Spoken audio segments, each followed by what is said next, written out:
In the unseen depths of human existence, there lies a reality so profound that few dare to explore it.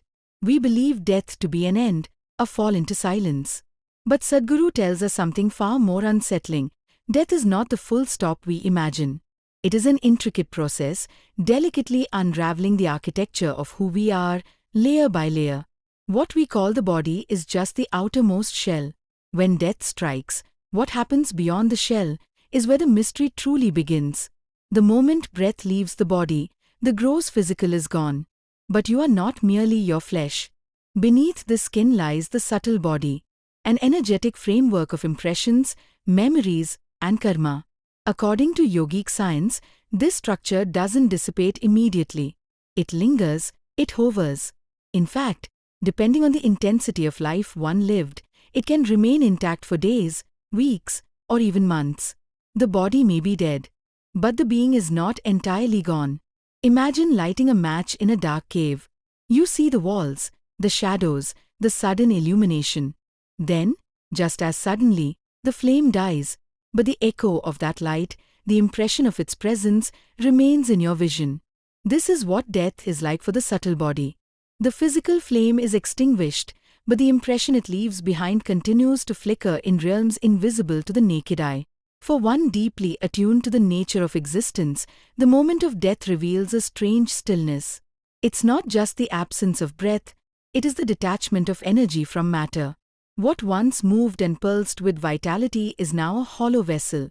But the energies that animated it, the prana, the karma, the mind, don't just vanish. They migrate, guided by forces more ancient than time.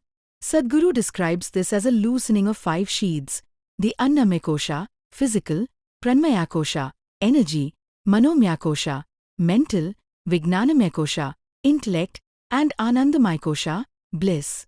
These sheaths fall away, one after the other, not like leaves from a tree, but like dimensions peeling back into the void. The way each layer unravels decides what happens next for that being. Will they be reborn? Or will they dissolve? Not all deaths are equal.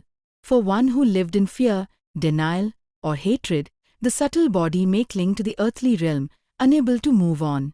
These are the restless souls that haunt stories and superstitions.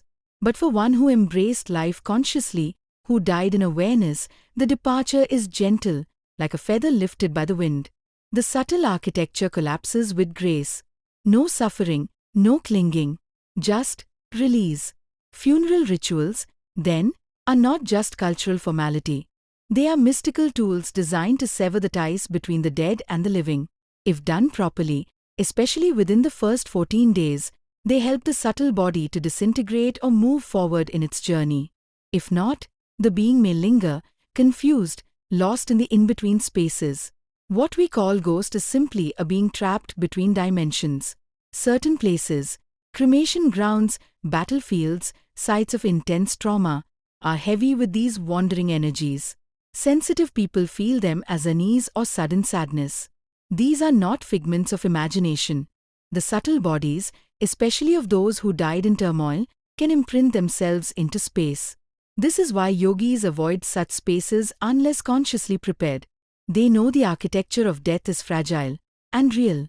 One might wonder, what decides how long a subtle body remains? Karma is the architect. If a person dies with unresolved tendencies, strong attachments, or intense desires, those karmic forces hold the subtle body together even without the physical shell. It's like a magnetic field that refuses to collapse. Only time or conscious release can undo its grip. Some beings attain what's called a conscious exit. They leave the body at will, fully aware, in a meditative state. In these cases, the architecture of the subtle body is dismantled with precision, like a master unbuilding his own temple. There's no fear, no confusion, just quiet transcendence. These beings do not return. They are absorbed into the vastness.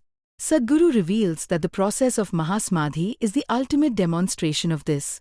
When a realized yogi chooses to drop the body, they exit all 5 sheaths consciously. The body becomes inert, but the energy dissipates into the cosmos, leaving behind a resonance. Such places become sacred. This is why ancient temples often house the tombs of enlightened beings. Their residue transforms space. For the ordinary seeker, understanding this architecture offers a profound shift in perspective. You begin to see your body not as your identity, but as your vehicle. You realize your breath is not just oxygen, it is the string tying you to the physical plane. And death is not a villain, but an engineer of the next phase. A force of transition, not termination. Knowing this, life itself becomes sacred. Every breath a thread in your subtle design. Every emotion, every desire, every thought is a blueprint shaping your energetic body. So the question becomes, what kind of architecture are you building?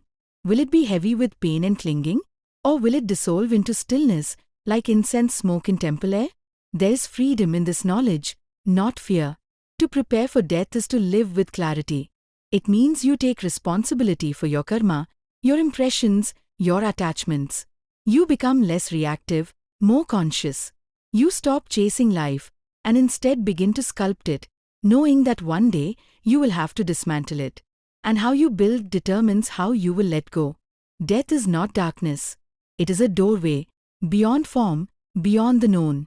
The more consciously you live, the more elegantly you'll walk through it. As Sadhguru says, if you are aware, death is just another experience.